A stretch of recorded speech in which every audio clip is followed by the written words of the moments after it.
Assalamu алейкум ұстаз дейді. Витр важип намазыбыздағы кунут дуасын қайдан алынып, оқылып қалғаны бойынша айтып қоясыз бу дейді. А бұл бойынша атайын далилдер бар да. Бұл бойынша атайын далилдер бар. Мындайча айтқанда кунут дуасы атайын далилдері бар. 4 мазхабта тең. Пайғамбарыбыз саллаллаху алейхи негіз болған, ошон үчүн айтылат. Сиз мага эме кылып бересиз бе? Роддул Мухтардан ошо кунут дуасы бар жерин алып берсеңиз.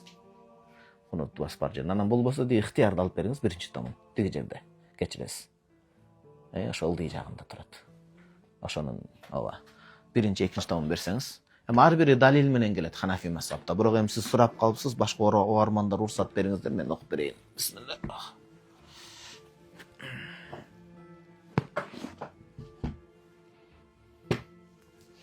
Бул боюнча Кыргызстанда жөнөттүм китебимде Алау Сунан деген бар, имам Таханавийдин, анан Адиллатул Ханафия деп имам Бахлавийдин, бул жерде азыр китептер турат, жана Бабадил Ахбар деп Бадруттин Айни рахимахулла бир канча далил китептер бар.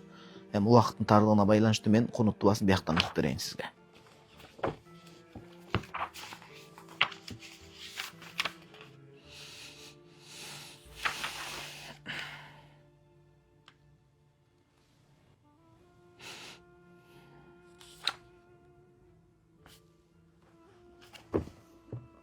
Витр намазынын өзү важип, витр намазында беркин окуунун дагы өзү важип болуп эсептелет.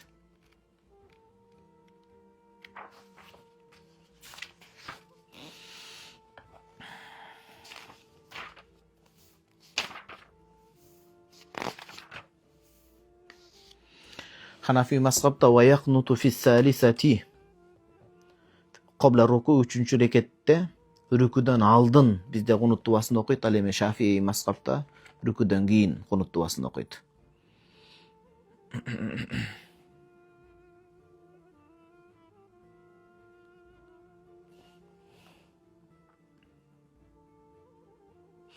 Далили кайсы мынакей?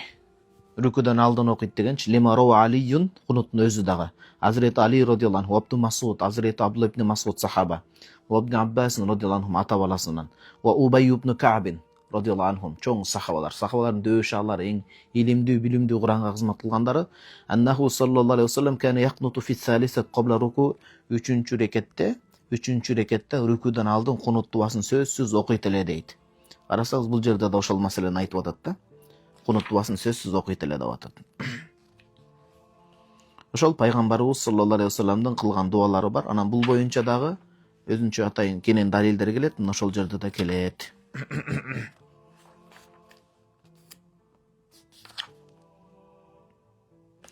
Кунут дуасы ошол пайгамбарыбыз саллаллаху алейхи вассалам окуп берген себептен. Атайын Алла Таалага бул намаз акылга салынбайт. Намазда Алла Таалага кайрылып окуш керек болот. Ошол дуанын мааниси ат-тахият сыяктуу эле да.